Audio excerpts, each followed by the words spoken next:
Welcome back to the channel. My name is Dave. Over $10 billion of AUM in the first 2 months with an expense ratio of 0.65%. That generates $65 million in revenue per year, every year. So whoever over there at Roundhill created this DRAM ETF, you deserve a raise. This is the fastest ETF to $10 billion ever. Damn. DRAM. DRAM is the Roundhill Memory ETF. And when I see an ETF with this kind of hype, I want to understand what is actually happening and why. Is this a legitimate long-term investment? Or is this like that peak euphoria and a shiny new wrapper type of situation? So today we're going to break it down, what DRAM actually holds, why the memory sector is exploding, and what sets DRAM apart. So if that is what you're looking for, please stick around. Whoop.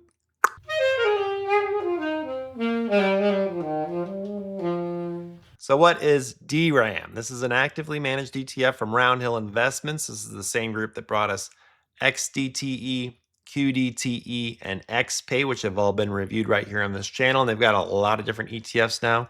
We even used XPay last week in our $10,000 per month portfolio video, so I'll link that down below.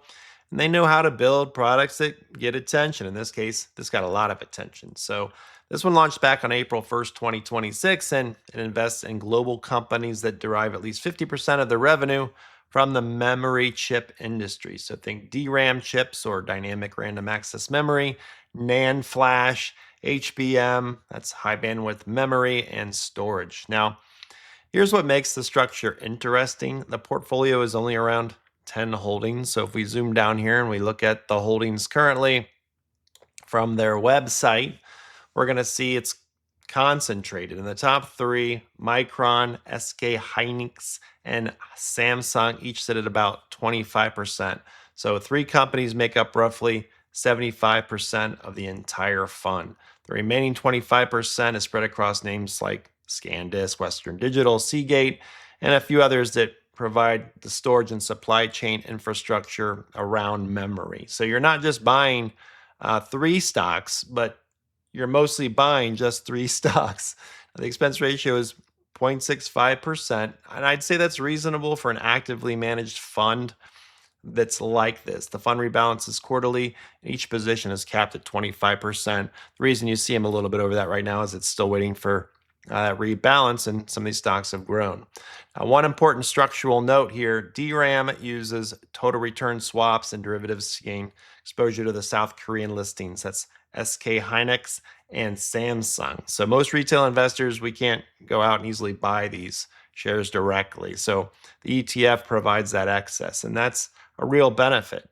But it also introduces counterparty risk from the swap agreements, and that's worth noting. So why is the fund going parabolic? And the simple answer is AI. That's the answer for everything, but specifically, it's the physical layer of AI. So in this case, while everyone's talking about which model they're using, ChatGPT or Claude, those models need to run on something.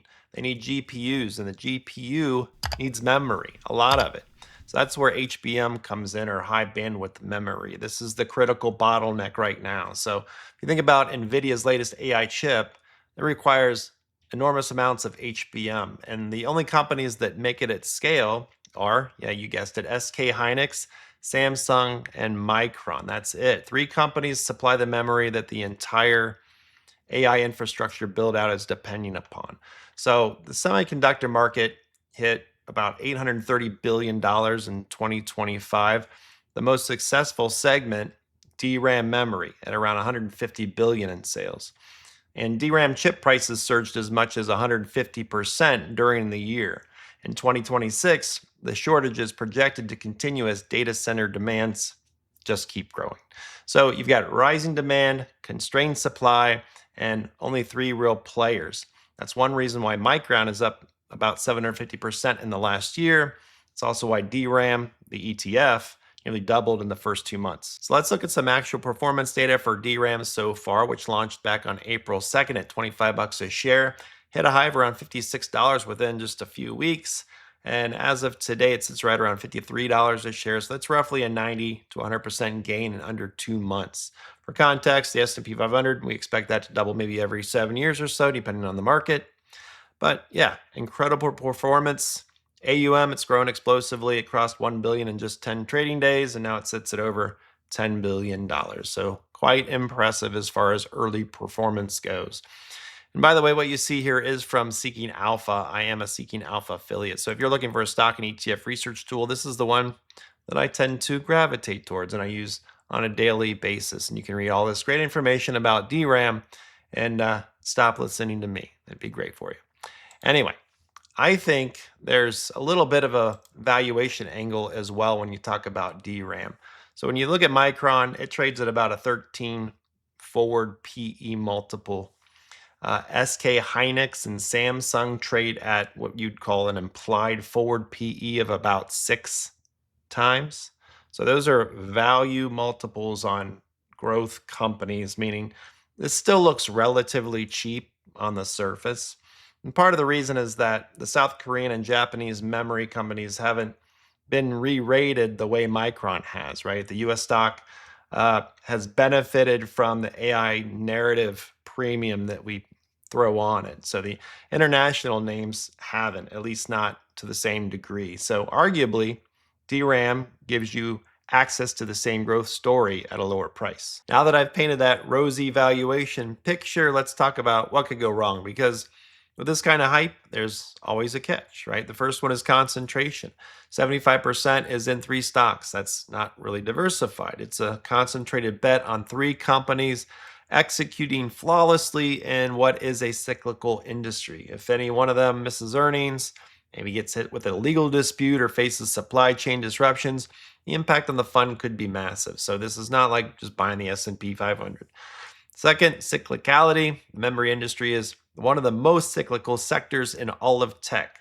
Just look back 3 years ago in 2023, Micron's revenue plunged nearly 40% and its operating income went negative.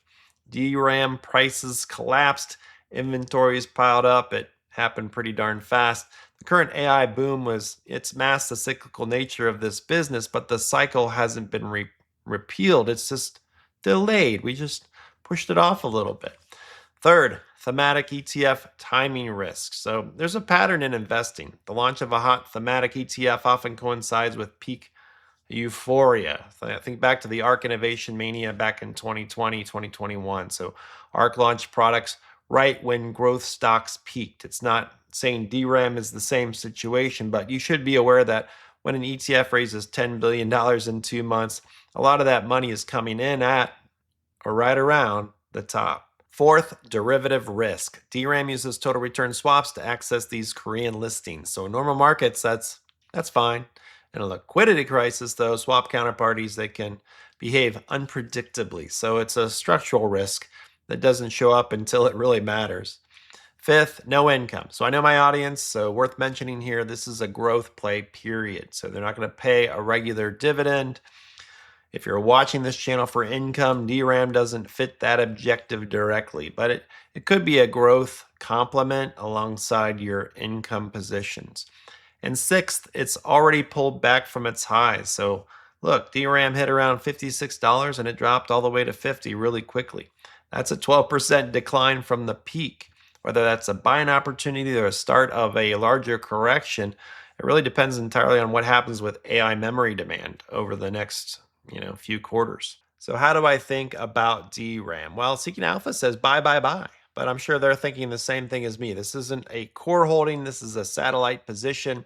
It's the kind of fund that you might put 3 to 5% in your portfolio if you have conviction in this AI memory story and you want that concentrated exposure to the companies building the physical infrastructure. So it replaces or it works with SMH for someone who wants to go deeper into the memory thesis rather than broader semiconductors. So SMH gives you NVIDIA, ASML, Broadcom, and memory.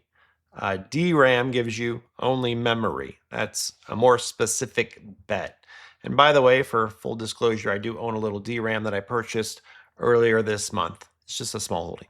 But if you own SMH like I do and you're thinking about DRAM, the question is, do you want to double down on memory specifically, or do you want broader semiconductor exposure? If memory is where your conviction is, and the AI infrastructure bottleneck argument is kind of compelling to you, then DRAM is the more targeted way to play it. And for my income investors still hanging strong and watching this video, I think DRAM could pair well as a growth kicker alongside something like GPIQ or your favorite NASDAQ covered call ETF. I know this one doesn't pay you monthly income, but it could grow the capital base that your income funds are working on. And for what it's worth, Roundhill, they've earned some credibility in my mind with things like XPay. They build interesting products. DRAM is one of the most interesting products I've seen in a while. So again, get that person over there their raise. I can think of 65 million reasons why they deserve a little bit of a raise. Look, DRAM, it's an exciting ETF. There's no question about that. The performance, the AUM growth, the AI memory story, we all want to be a part of it. It all makes sense on paper, but exciting and safe, they're two different things. And the memory industry is cyclical. The fund is concentrated and a lot of money is already poured in. So if the AI infrastructure build out continues at this pace, DRAM, it might just keep running. If the cycle turns, this fund is going to feel it pretty hard. So know what you're buying. Now, if this video helped you out, please hit that like button and subscribe if you're new. No cost, no obligation. We do this every Sunday morning, lots of fun. And drop me a comment. Let me know what you think about DRAM. Are you going to buy this or are you going to fade it completely? I want to hear from you. And if you also want to talk about how a position like this might impact your broader portfolio, you can reach out as well. I'm a licensed financial advisor and I'm happy to work with people. Again, no cost, no obligation, just a conversation.